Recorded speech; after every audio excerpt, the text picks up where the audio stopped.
Hello everyone, in this video we will see how to install Tor Browser latest version, that is 15.0 on Lubuntu 26.04. Okay, first open the default browser that comes with Lubuntu Linux, that is Firefox. Then go to Tor Browser official website.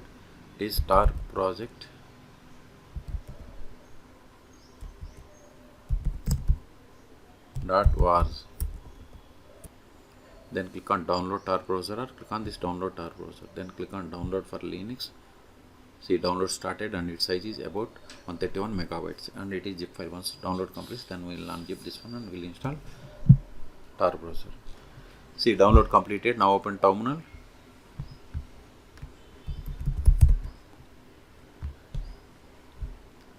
Go to downloads, ls.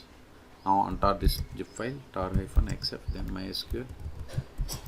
Press the tab, accept, then tar, press the tab to autofill, enter file name, ls.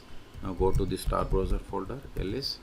Now execute this file, /start, press the tab to autofill, enter desktop file name, hit enter. See, you got the Tor Browser. Want to always automatically you got to turn on. Then click on connect. Hello? Anta? See, we have successfully connected. Now go to help about Tor Browser. See, we have installed 15.0.14. Okay, so we have successfully installed Tor Browser on Lubuntu 26.04 LTS version. Okay, for more tutorials, please subscribe my channel. Thank you.